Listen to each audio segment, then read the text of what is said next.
Can anybody hear me? Right. Awesome. So let me see if that works. Woo! So first, thanks for Paul for giving me this laptop. My Lenovo ThinkPad still didn't work, but I'm working on it, and hopefully it will be next. So, actually, I'm pretty proud to see how many Linaro folks are here. I mean, I joined Linaro right in the very beginning, and I remember like me, Loic, and Steve Langesack basically running the last UDS, the ARM secret new core, whatever it was called, track, and it was so much work, and it's so exciting to see how many people joined this organization and how we basically now work together here in the Ubuntu Summit, and so many exciting sessions. And as Mark pointed out, it's collaboration. We have Android, we have Ubuntu, and we are now actually there to make those things work together. And we're also trying to merge those ecosystems somehow, so everybody can benefit the most from both sides.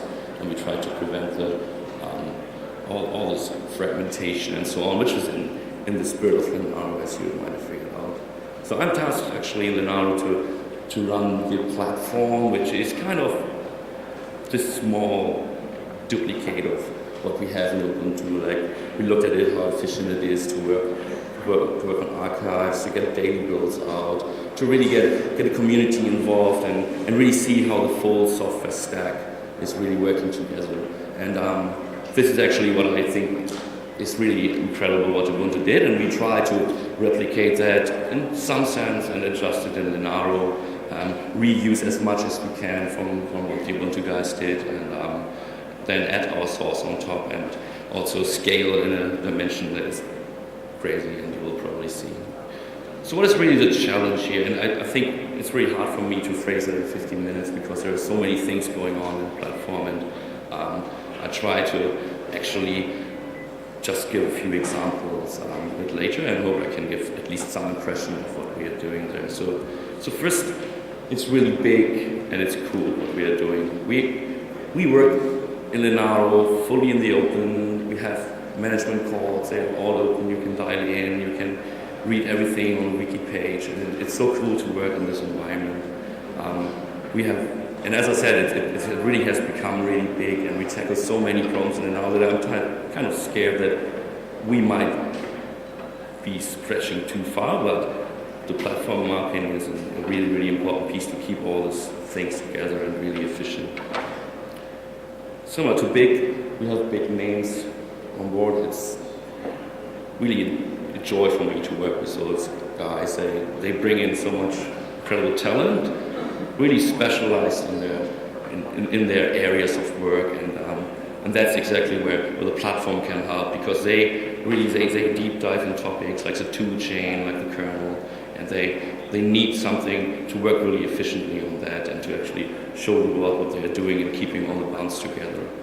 But it's also not easy actually for them to work with us, because they come from an environment where you don't sit at home, you don't have a firewall-free environment, and you just can work in the public and do what we do on a daily basis. Just having a mumble call or something, it's kind of impossible for them, and it just takes time, and they will learn how they actually improve on that side. But we on the platform can also help them to actually get that going. This is the organization chart, and I think it's also looking pretty big now. And it's like it was already introduced to working groups. They have the really tough tasks to tackle all the upstream issues we have in the ARM ecosystem, and they are really working well. In the middle, that's the platform engineering unit. That's what I'm basically running. We try our best to keep all those bits together, ensure that they work well, and the distributions that our members and our engineers are interested in, that they get the best development tools, that they have automated validation. As you might know, we don't have like a community like Ubuntu where we have like dog fooding all the time, people finding millions of bugs. For us, it's really, really critical to have a fully automated validation farm and so on. And the infrastructure work we're doing is also really outstanding. So what are the platform priorities? And I mean, you don't know how it really works. We actually define every 6 months what are actually the key topics we want to work on and for this cycle. And I think actually it will be for a longer time. The platform is really tasked to ensure that Linaro delivers stuff for the ARM world that can be used by product builders directly and also by innovators to create cool new products out of the box. And in order to achieve that we can really put out all the best ARM bundled together in Ubuntu builds and Android builds, we really need a really pervasive integration validation story within Linaro. This involves images, booting daily, running test cases on them, running smoke tests in the big validation lab, but it's also about continuously integrating our components our working groups work on and test them against real production-like software stacks like what we find in Ubuntu in Android. And last, of course, as I already said, engineering efficiency is really important for us. We believe it's important that the Linaro organization is really efficient and that the members, if they some engineers get a feeling it's really worth having them working on that because they get a platform and the tools they need to do the most efficient job they can do. Let's go to a few more challenges. So, I mean, as you might figure, we are not just Ubuntu. We started with using it because it was easy, because it's actually a really important development platform, the host site for ARM. So if you look up what are the default build instructions on Android, they refer to Ubuntu, and it's an amazing achievement. But we really tackle topics that are across the board on Linux, and we need to ensure that our work really gets integrated and gets adopted by the major distributions. For Ubuntu, it's quite easy. We have good connections, we upload things there. For Android, it's not, but we're working on that. But it's a multiple distribution platform, basically. And I think nobody has done that before, and that's a real challenge on its own. It comes with no aligned release cadence. So we have Android, they release at some point, and then it might take from 4 months to a year or whatever until the next release is coming out. Then we have Ubuntu with a real strict cadence. And we integrate upstream components like toolchain. They all have their individual cadence and release cycles. And also we have like multiple boards and SoCs that are all different. So we don't focus just on one machine and try to get Android building on that and working and optimize. We want to optimize and improve all this stuff across the board. Here you can see the point I was making about the release cadence mismatch. So this is not exactly what the Ubuntu release cadence looks like at the top, but that's what we make out of it. So this is how we try to tackle it. So we say we ride the wave that Ubuntu is developing. We integrate our stuff directly in Ubuntu as long as we can. We use all the power you guys put into it and integrate it during the alpha phase. At the end of that, I think it's supposed to be around Ubuntu beta time. We will make the first alpha release. From where on, we will really make serious efforts to get all the hardware enablement lined up and integrated during our beta development phase. Then during the final phase you see on the top, it's basically only stabilization and updates for really important topics we have been developing and that we want to showcase on top of the latest Ubuntu. So for instance, this time we are working hard on getting Unity working with Compass and Nux and getting that working on GLES, and if we get it done in time for our release, that would be cool. If not, we will just make an updated release so people can see it working on Netty and see how Ubuntu really works on it. And however, is different, and I mean they release sometime, and we have no choice but to say, okay, that's when we start developing, and then they throw big code blocks over the wall, and all the development you did before, you then have to first rebase before you get anything working. Our members do the same with the whole board support. They try to get their enablement done as soon as possible. So the first month it's all rebasing and hopefully getting it built out at the end. That we then basically start to augment and use the time right afterwards to really upstream all the bits we have been developing. Android is special that they have an internal tree, and you need to find a good time when it's upstream possible, because they diverge until they release the next product. So, because it's about challenges, I wanted to just write a story on there, which is really, I think, I don't have a solution for that, but we're working on that, and it's really a big challenge if you think about it. So, for instance, we want, on each GCC commit, build a GCC cross toolchain, rebuild Ubuntu LEB, that's our Ubuntu build. All the packages we want to rebuild, cross-build, with 2 different sets of build flags, the ones without sound and with something else. Create a fresh image from it, and put the output on an image, and put it into our validation farm and run hourly smoke tests so we get feedback on it and our benchmarks. And of course, I mean, we also want to do the same with actually a native GCC, because our toolchain group says that cross compilers are nice, but the native GCC might have different behavior. So I think that's a really tough task, but we are working on it, and part of this is actually also working on Ubuntu to make it cross-compilable, at least the whole image that we are producing, and that's important stuff for us. Another challenge, power management. So the power management working group, they actually work on getting the mainline kernel up to speed, then looking at all the governors, are they doing the right thing, and checking out whether the user space properly works together with them, if they really get to a low power state and save power. And so what we would like to do there is we want to, like, in our validation lab, automatically run long-term tests on our LEB images, so Android and Ubuntu, and measure the real overall power consumption by having kind of a hardware setup where we get this information to. But we also want to go deeper and look what are each of the components on the board actually consuming, and record all that so that our power management working group can really take a look on all the variety of boards we have available and spot the really hot spots where they can start optimize it, or there's actually features missing. And the last challenge, that's on Android.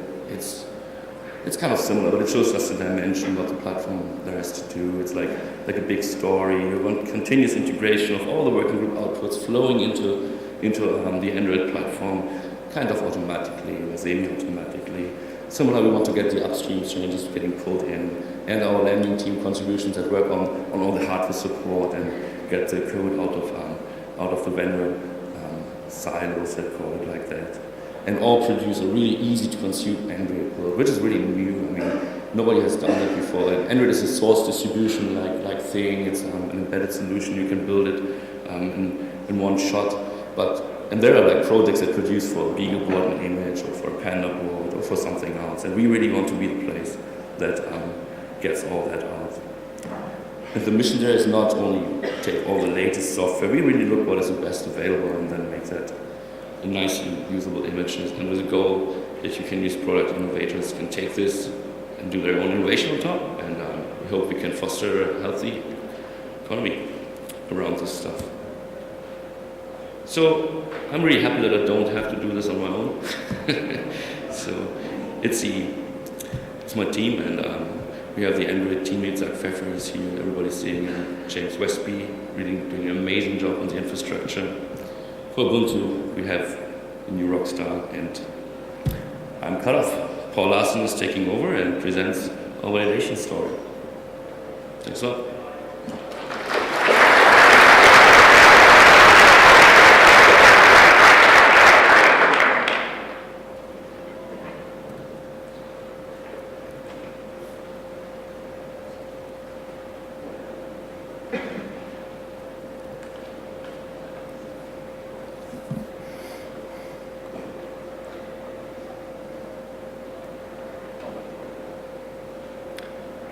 So, Alex just told you about the platform team and gave you a good, broad overview.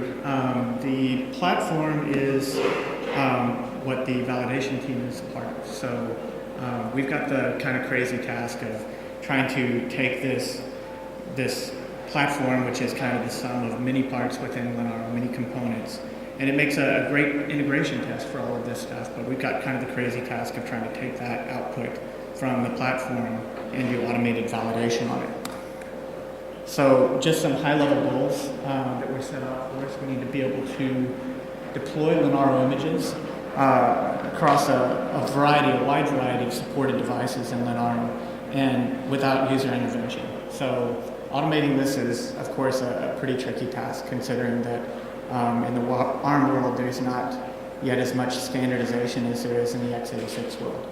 That's something that Linaro is working to improve, but until that time there's a lot of challenges there to deal with all of these boards in a common way. Because of the fact that sometimes we get these boards very, very early and enablement is, in some cases, just begun on, we can't necessarily make any assumptions about whether networking works or not. So a lot of the traditional tools that get used for doing validation and automated testing environments assume that the network works and that you can SSH to it or that you can use some kind of exchange over the network. We make no assumptions there. Controlling the boot process, which is through ARM bootloaders and a little trickier to do there. To do that, we have to maintain a good recovery image so that we can get back to square one if something goes violently wrong, we have a kernel panic or something. Recover from hangs and crashes, make sure that we retain the serial log. Those are all pretty common things. And then take all the results of these tests that we run, some of which are pretty generic tests. Some of them could be ARM-specific things or even Android-specific things. And take the results of those, put them into some kind of common format that we can query in a database later and store them so that we can look at the results down the road. So the components, the high-level components of this system that we're developing are right here. So perhaps you've heard about this lava thing throughout the week, and you've seen it mentioned in a couple of slides. This is actually the tool that we're working on developing to do this. And it's actually not just one huge monolithic system, but several pieces that talk together. So I'm going to talk briefly about the driver, the scheduler, the job dispatcher, and the results dashboard. But just to give a quick overview first, this kind of gives you a graphical overview of the system as a whole. At the bottom we have the individual boards that we'll be testing on. Interaction with those boards is directly handled by a piece called the dispatcher that runs in the server. The scheduler handles making sure that the jobs get queued up and serialized and run in an orderly fashion on the boards. And the driver, which is the first piece I'll talk about, is a piece that we're considering. It's not something we've really worked on yet, but it's something we think that will be useful to work on this cycle to do intelligent processing of events. So let's start with the driver. The role of the driver is to receive events from external systems and do some intelligent processing on them.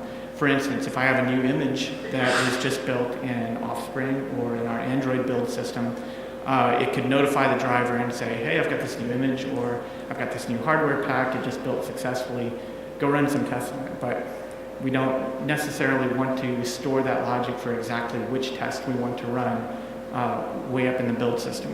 So what this would allow us to do is have a rule-based system to say, if you get this type of artifact out of the build, then you need to run this set of tests on it. It also keeps us from having to pull things at regular intervals. So for instance, right now, one of the things that we're doing is we have the dispatcher and we have it capable of launching jobs and everything.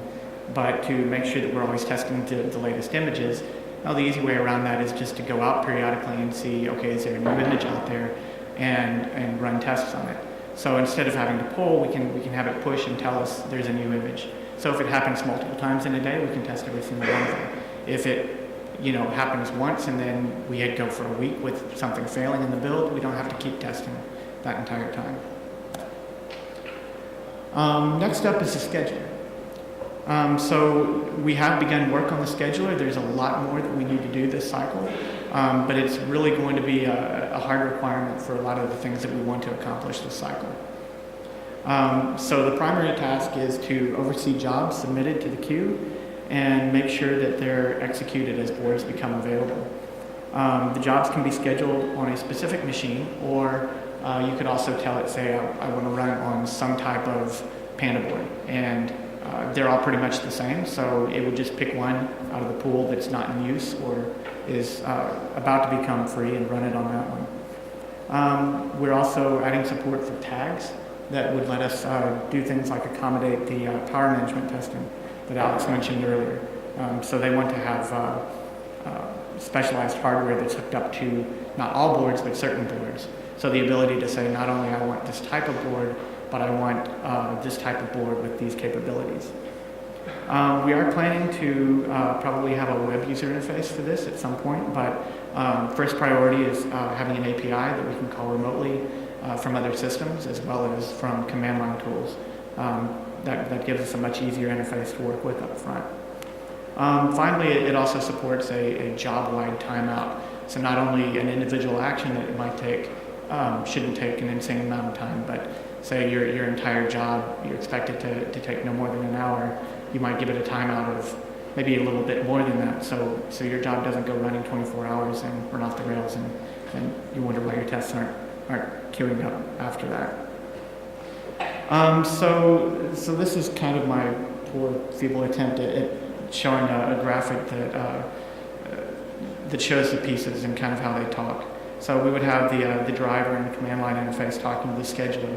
Scheduler is a kind of two-part system. There's a front end that exposes the remote API and a web interface, as well as the back-end daemon. The back-end daemon handles processing the queue, launching jobs on the dispatchers. The dispatchers, one of those gets executed for each job and only talks to the board that it's supposed to talk to. And that's the piece that actually does all the hard work of deployment and things like that. And so let's go ahead and talk about the dispatcher. This is absolutely the core, most fundamental piece that we have to have. Without it, nothing useful could happen because it's the only piece that talks directly to the boards. So what we have is these jobs defined in a JSON control file that include things like the job name, just as a kind of free-form description of the job that's meaningful to the job submitter. A timeout, how long the job should take at most, the target machine or type of machine for it to run on, and the actions that it should do. So the actions are defined, these are a few examples of these, such as deploying a Linaro image, and for that it would need to know which hardware pack you want to install and which root file system. Installing our test execution framework. Because we have to do that before we boot into the test image, it's actually a separate action to make sure that all the pieces that you're going to need for the testing up front are deployed. Booting the image, you can do this once if you want, or you might want to do it multiple times throughout the test. So if you want to run 3 iterations of the same test, you might want to reboot in between them, just in case something goes wrong, but not catastrophically wrong, and leaves your system in a kind of unstable state between tests. You want the other ones to kind of start with a good, clean system. Running the actual test suite with the name of the test you want it to run, and submitting the results to our dashboard. So it looks a little hairy when you kind of put it all together, but mostly just because I've got some long URLs up there. It's really fairly straightforward JSON. You have a few fields like I just mentioned, the job name, target, timeout, and then the actions are just stored in this array here. So you have a list of actions with the parameters that they need to take. This is something that's very easy to template. For instance, right now I'm using a template of this for daily runs, and when I detect that there's a new hardware pack or a new root file system, I can just insert those into those fields there and kick off the dispatcher, and it'll run on the board that I tell it to run on. So for the test execution, we have a lightweight test execution framework that we actually wrote for a slightly different purpose. Our original intent was to make it easier for developers sitting at a board that they were working on to install and run tests without having to think too hard about where do you get the tests from, how do I compile it, what dependencies do I need. So it just gives them in 2 commands you can have a test installed and running and get results out of it. So we've modified it slightly, and we're extending it further as we go to make it easier to do other things, like submitting the results to the dashboard, like completely automating the run so that we can, in one shot, get the run and get the bundle out of it that we're going to submit. We're also currently looking at moving this to a higher level because we've got some other tools that we'll need to interact with the dashboard and with the scheduler. We're looking at moving this in as a plugin to a kind of lava-wide command line interface. So this is some of the tests that we support currently. The ones in black are currently well supported. The ones in green are in progress, and they're kind of out of tree tests for right now. We have one group that is running them successfully as part of this framework, but we'd like to either look at a mechanism for pulling those in on an as-needed basis, or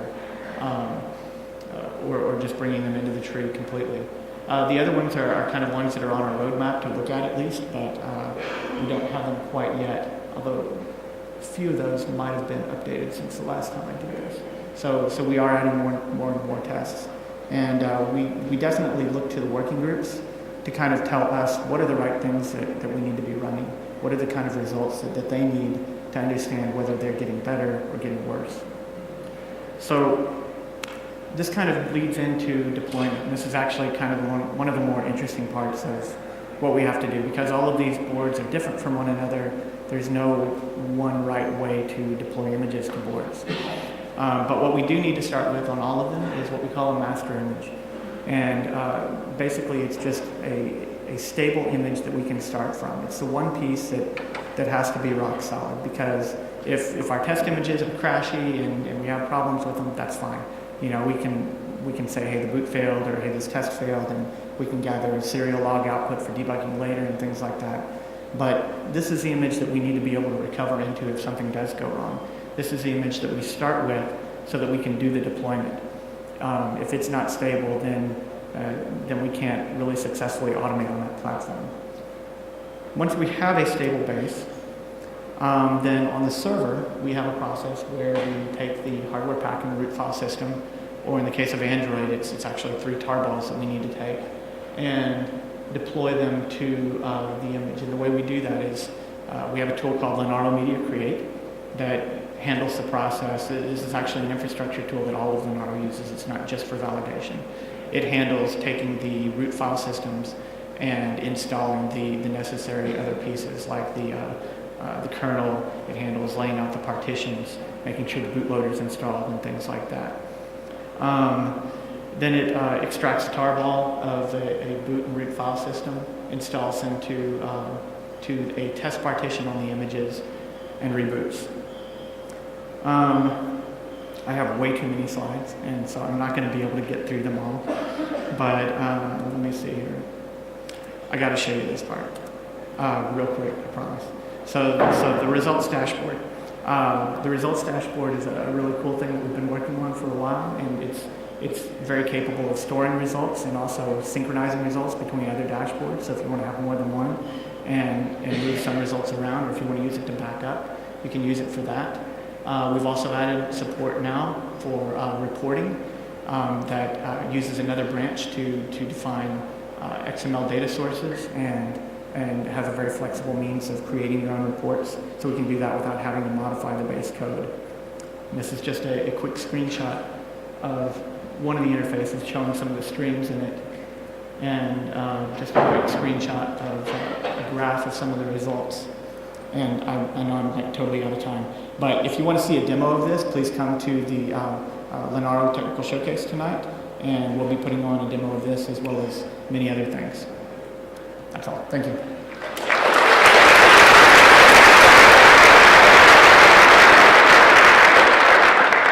Next is Zach Pfeffer. Am I saying that right?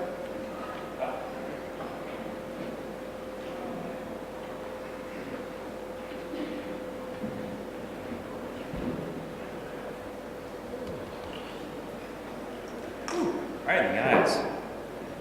It's okay.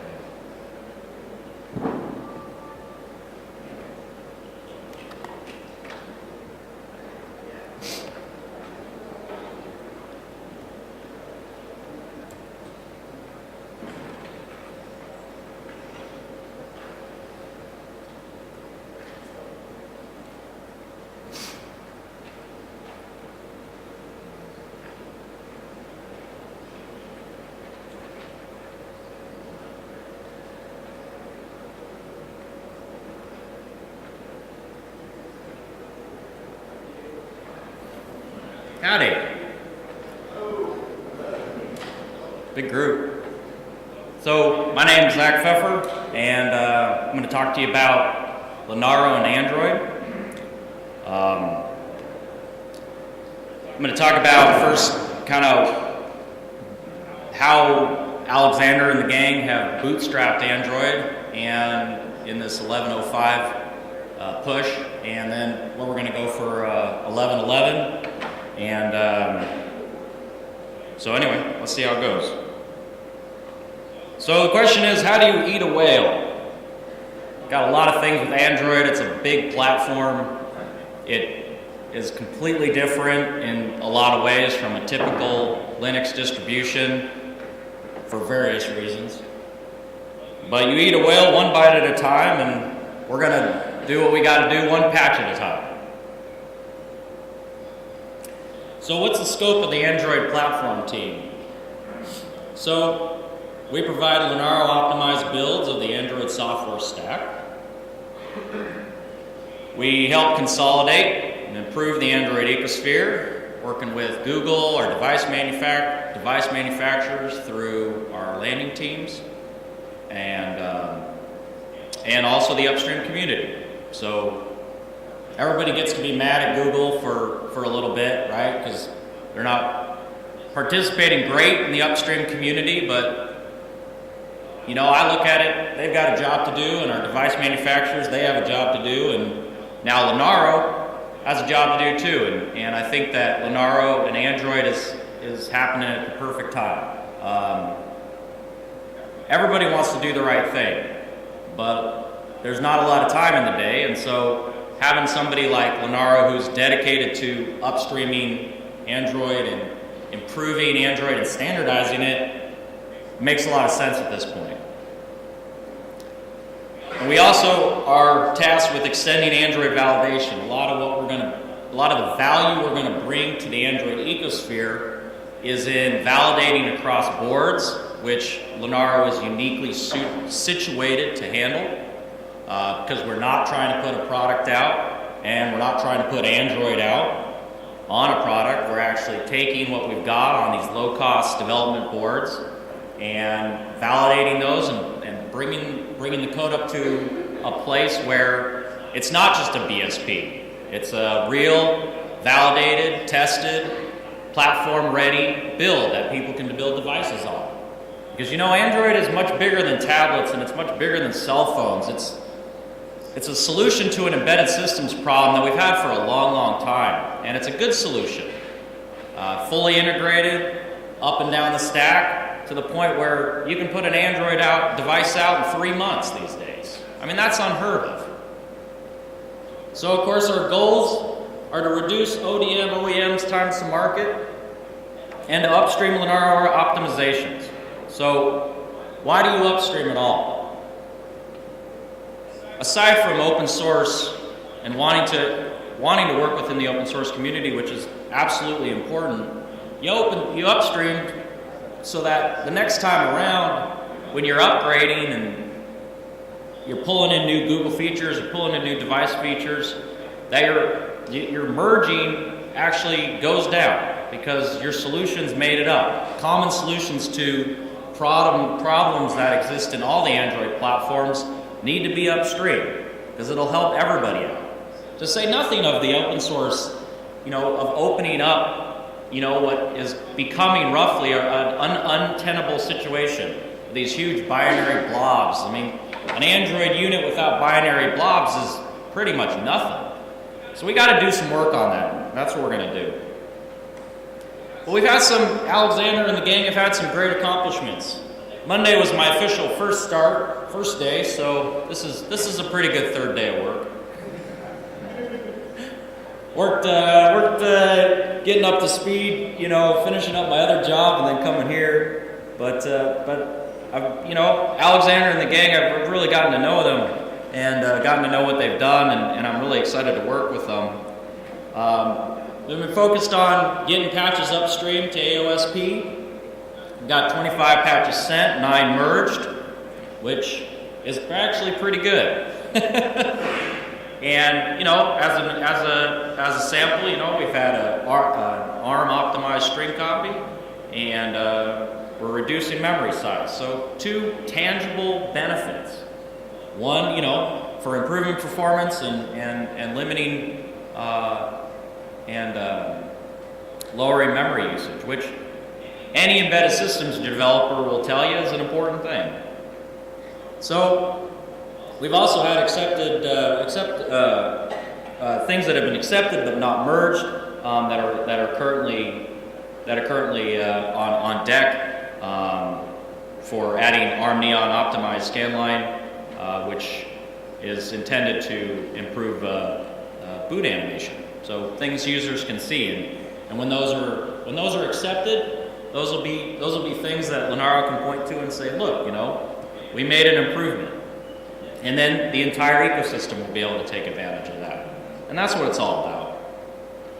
We've created our daily build system, daily Android build system, where we're hosting all of our builds, including our up-and-coming LEB Panda build.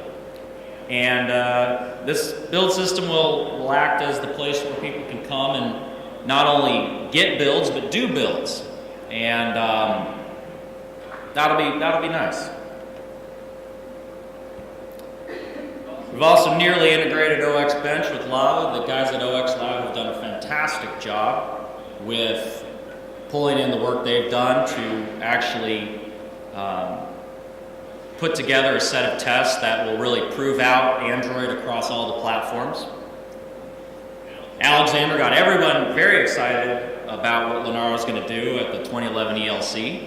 So we've got a set of things to deal with there and to make happen. And we nearly released the Panda LEB. We got a couple little issues, and once we get all wrapped up here and write down all the action items, we'll get right on that. So what are our 1111 goals? Well, we want to build LEB builds for Beagle XM, Panda, and Snowball, hopefully, and others.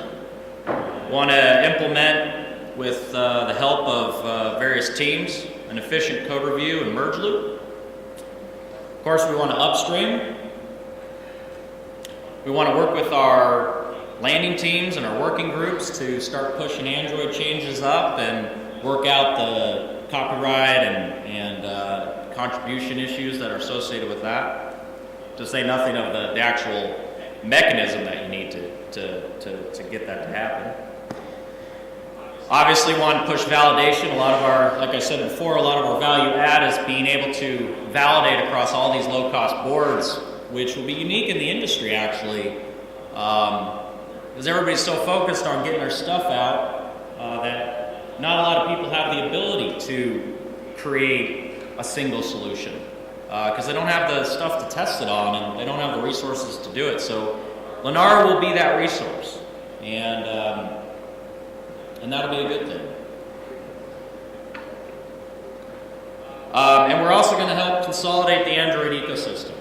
So a lot of you have asked me, what's Android and what's Linaro doing with Android? And I've thought about this quite a bit, and I've talked to a lot of people about this kind of idea, but I kind of look at it like Google and the device manufacturers and the upstream community, they're all kind of on islands, right? They're all working really hard to get their stuff out. And they're really focused on that, which is a good thing. If you're putting a device out, you got to be focused on getting your device out. We're lucky enough now that millions and millions of, hundreds of millions of people are running Linux. And that's an important thing.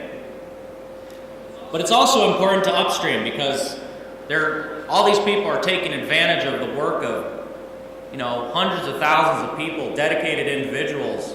And so it's important that the feedback loop continues and that we can upstream. So what Linaro can act as is it can act as bridges between all those people.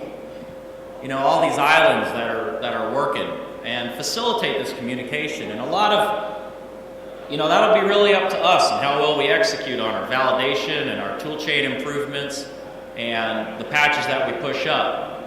And of course, the Android team is a small team. We can't do it all on our own, so we're going to really be looking towards the working groups and the landing teams and our device manufacturers to utilize the systems that we set up so that we can complete the cycle.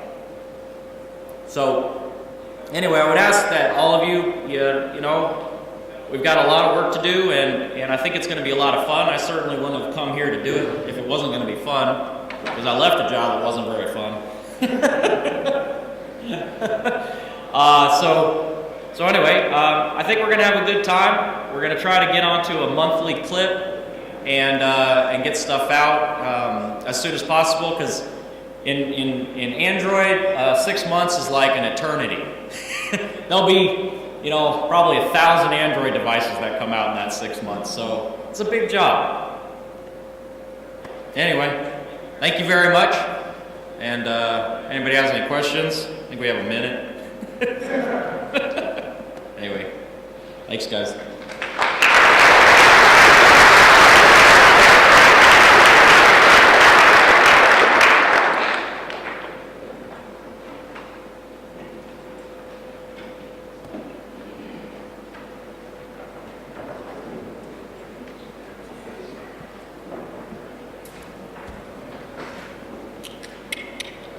Third Texan of the day.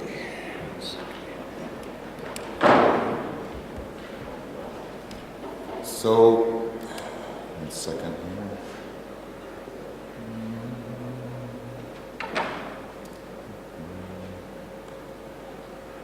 Oh.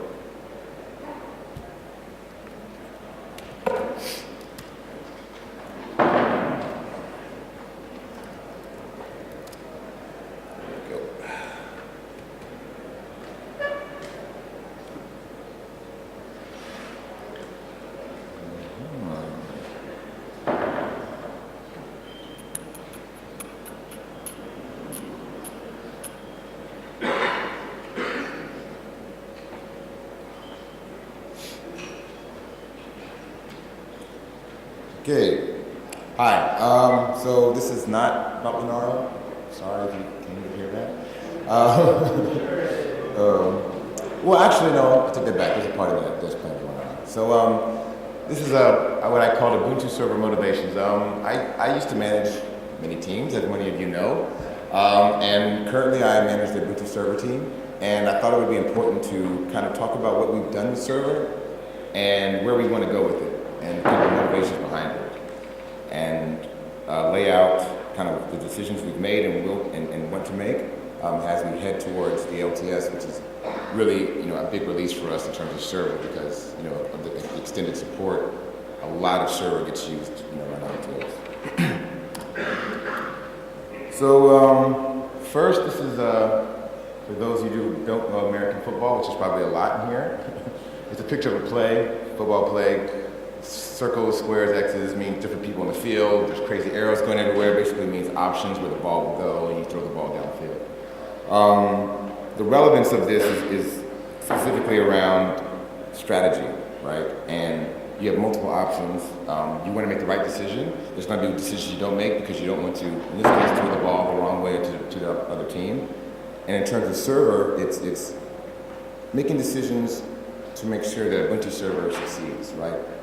There are going to be decisions that we make on things we want to do, and decisions we make that we don't want to do. Not necessarily because we don't think they're good ideas, but for other reasons. Like other people do them well, and it would be really hard for us to, really compete in that area. And why provide even more options to do something very well that someone else has already done. So it also, I guess, think about server and canonical. Ubuntu desktop is different, right? Desktop.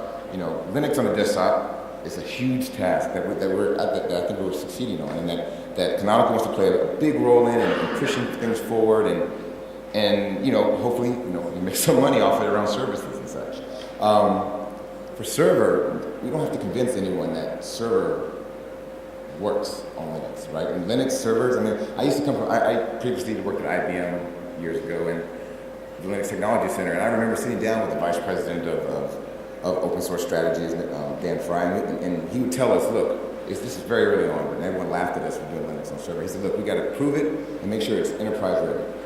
Well, with Red Hat and Novell and the partnerships that they did, it's there. Linux is clearly enterprise ready and clearly powerful on the server. So Canonical, what can we do to really push it forward even further? And where do we invest? Where do we leverage? Do we, beyond, a Debian-based solid server with cadence and support? and additional security features. And if you look at it and you look at where we are, I think the answer is pretty easy. I mean, cloud is where we have an advantage because of some foresight 2 years ago to really dive into that area. Plus, the luck of being solid on a desktop, and the users who were going into the cloud initially were like, hey, I'm going to use what works here. I'm going to use Ubuntu. And I think a single mission should be to be the best OS for the cloud. For those of you who don't know, this is a picture of the first walk on space, walk on the moon in space. And when I think in 1962, John F. Kennedy, President of the United States, he put forward a single mission to take a man to the moon and back. And up until then, I think the U.S. had maybe orbited twice around the Earth. I mean, it was a big deal. 7 years later, we did it. And clearly, doing cloud isn't going to the moon. It's not that hard, but I think it's not, it's not easy either. And in order to do it, I think we have to focus our efforts within Canonical Ubuntu Server team and Ubuntu Server in general. Because yes, we have the lead, but in order to maintain it, we have to really focus our engineering efforts and our planning and everything else around building this best OS for the cloud. But what does being the best OS in the cloud really mean, right? I mean, and I sat there and thought about it. I mean, that's it's a nice catchy phrase, but I think to me, it means breaking it down into two areas, right? The first area being what we call cloud infrastructure. For those interested, this is a picture of Dubai from the largest city in the world. It's like a little cloud. It's like a tourist video and a presentation. So in terms of infrastructure, there are three main components when you think of Ubuntu Server and cloud and what we provide. The service that we typically have called Ubuntu Enterprise Cloud.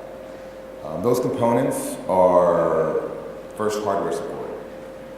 People keep thinking we're abandoning hardware. We're not, right? If you want to deploy a cloud, you need to have hardware.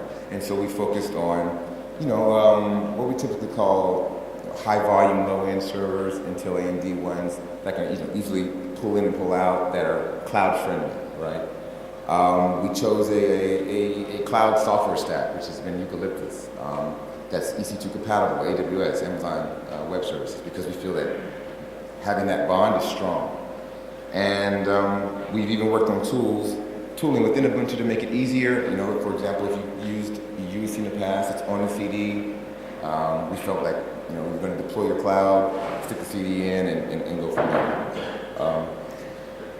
But as we head for 11.10 and deeper into 12.04 LTS, we really need to make some decisions, some changes as we focus on LTS, because it's going to be around for 5 years, and it's going to be big for, at least I think, for Ubuntu Server. And so we're making changes in all areas. For example, UEC. The name itself, Ubuntu Enterprise Cloud, has always kind of rubbed some folks the wrong way. Seeing it right there in front of you, you don't think, it just kind of blurs the line a little bit, I think, between business aspirations and the community and Ubuntu Server itself. Plus, it gets shortened down all the time to UEC. And then when you're trying to make a name for yourself, the last thing you want is everything to shorten down UEC, UEC, UEC. I mean, it's okay for Red Hat. They have RHEL, but Red Hat's been around, and served for a while. But so we thought, and I could tell you the list of names we came, and we got really into it. We're talking like Aurora, and I think we had Ether, and Flux, and Lattice, and all these great names. And then one day we were like, why don't we just make it simple? And so, call it Ubuntu Cloud. It's more for the enterprises, for everybody. So we just shortened it down, right? So now from 11.10 on, it's just Ubuntu Cloud. No UEC, hopefully no UC, just Ubuntu Cloud. The next decision is, hardware. Adding hardware, looking for spaces where we see cloud and hardware being a good match. And ARM is something we're interested in deeply. So, God willing, we're working with the Ubuntu ARM team and Linaro to hopefully be able to push out Ubuntu Server for 11.10, with the goals of having ARM fully supported by 12.04. It's still working out the details. Right now, we know of hardware that's coming. You know, actual server hardware isn't around, but it's a perfect match in terms of leveraging our skill, you know, within Ubuntu on ARM, and really forging ahead for server. I think with the low power to performance ratio that ARM has, it's going to be really useful in cloud deployments as well. And if you want to be the best OS for the cloud, you've got to work on the best hardware for the cloud. Thirdly, so we're also going to do change into OpenStack. There's some technical reasons, such as LXC support, containers. If you want to do, for example, an ARM cloud, you're going to need containers. Right now, QEMU really isn't there for us, and it probably won't be there for a while. And if we want to be ready for 12.04, we got to have something that runs within container. And plus, you know, there's been a lot of momentum around OpenStack. We're not in a bubble. We see that they've adopted a lot of processes and community processes, technical processes that we use in Ubuntu that we're familiar with. They're very, you know, the opening transparency is nice. They have similar, you know, ODSs where you meet and you have input and you collaborate together. And we feel it's a perfect match for us. But it's important to know that Eucalyptus is still in main. Eucalyptus will remain in main. Eucalyptus will be supported. We're actually, you know, 3.0, I don't know if you all have really heard about the 3.0 release of Eucalyptus. I believe there is a presentation on it tomorrow, and I'm not going to really spoil all the news there, but it's very exciting. I mean, I'm really looking forward to what they've done, and for users who want to remain on Eucalyptus, it's there. The upgrade path will be fine. You're okay. Again, it's in terms of the default infrastructure. We're going with OpenStack. When you hear Ubuntu Cloud, it's going to include OpenStack as the default. And then fourth, we're looking at how we do the whole install. There's been some sessions around install, and there's been, going back to some UDS, about how do we really make it easy to install a server, and what does what's server mean? I mean, desktop, you pretty much know the configuration of packages that we want to deliver, but a server does things. A server has a purpose. Are you a web server? Are you a DNS server? Are you whatever? So what do we really want from the CD? And do we want to make it, how do we make it easy for our users? And one part of that is, well, you know, let's scrap out all that stuff and make the CD just the bare minimum you need to get up and running as fast as you can. A two-stage install process. And the second stage is optional for those users who need more customizing, but for those who don't, who know what the, you know, apt-get blah, blah, blah, they can just go right there. And that's where the plan that we call Orchestra comes in. It's a project, really. Now, Orchestra isn't some new-fangled, you know, applications we've developed or a product we're going to sell. It's really just doing what Ubuntu does best, is selecting key applications that we feel solve a specific need, making them work well together, and making them work well on Ubuntu. And we're talking about things from install to deployment to setting up internal mirrors, to deploying your cloud. Orchestra is how you will deploy the cloud, and setting up these recipes, you know, using key technologies like Puppet and Collective, things that people use already, and they use with Ubuntu, and they come to us all the time and say, well, you know, you guys, could you do a little bit more just to make it work better together? And this is what this project is. And so there's multiple sessions that feed into this in terms of, you know, even doing logging, remote logging, and so forth on other machines. And we have an overall session. So if you want to hear more about that, please join that session. 5 minutes. Whew, I'm gonna fly here. Let's see here. Cloud guests. So the other side of it, running well in the cloud. We've done a lot of work already running well in the cloud. That is any cloud, whether it be Ubuntu Cloud or Amazon, Rackspace, whatever. It's doing whatever we need to really secure our place in the cloud, because it's very easy for the OS to become irrelevant. And that means deploying mirrors locally to save time and money on doing, you know, updates and package installs from in the cloud. It means looking at, you know, putting Byogo as a default on the cloud image, because it does provide a lot of, if you don't know what Byogo is, it's like Shell, but on like crack. It has like all these other additional features in terms of even knowing how much you're spending at the moment while you're in your session. But we have to do more, I think, than just add a little bits and pieces here, you know, tuning images and so forth. And so we started thinking about who's using the cloud, what do they need, what's the big problem you're running into now, and focusing on that DevOps community and the problems that they have in terms of orchestration in the cloud. And that's where Ensemble comes into play. And I only have 2 minutes? All right, 2 minutes. Ensemble, 2 minutes. app for the cloud. Apt was revolutionary in Debian, right? It really allowed the system to be easily upgradable and package exchanges and deletions and removals and if you want to deploy software, you used apt because it just made that so much easier. Well, we'll take it to another level, and now you're running in the cloud. And how do you deploy these services in the cloud across multiple instances? Easy. Remove them, scale them quickly. We feel Ensemble is the way to do that. For 11.10, we're still in development, but there will be a package in Universe for you to try it out. But also, we're going to have PPAs so you can get the tip, the crack of the day, while we keep driving forward on Ensemble. And just like apt and packaging, and there's a community around packaging software to really embolden this. There's going to be we want a community around what we call formulas, which are packages for Ensemble. I'm running out of time here, so I just want to go to my last slide. But if you're interested in Ensemble, find me, find anyone on the Ubuntu server team, Gustavo Niemeyer and his team. We'll talk to you forever. I'll sell you one. And finally, this picture of my kids. I always end on this, not just because I want to see my kids, but because one day I was sitting in the office and stressing out, working hard, like I always am, and looking at the kids, and I started thinking about how one is like desktop and one is like server. All right. Now, I know my wife said the same thing. I'm crazy, but first of all, these are both my children, and they both have the same parents. If you want to talk about the blue eyes and blonde hair, we'll talk later. But it plays into my message around a lot of different things, right? So the taller one, he's the older, he's Kalen. He's desktop. He's flashy, he's shiny. If I tell you I have a blonde-haired, blue-eyed kid, you're already interested. Then you see him, you're like, oh my, wow. He's a leader. And at 4 years old, he's a leader. He can be a little, rambunctious, a little wild. But he just reminds me so much of the desktop. It's really out there. It's exciting. People hear about it. They use it. They want to be around it, and we're leading them. And then there's the younger, Bryce. If I told you about him, brown hair, blonde eyes, you're probably not going to be that into it. But when you actually see him, use him, so to speak, you really fall in love with him, right? He has personality. He's solid. He's strong. In some ways, he can take a beating more than even the desktop.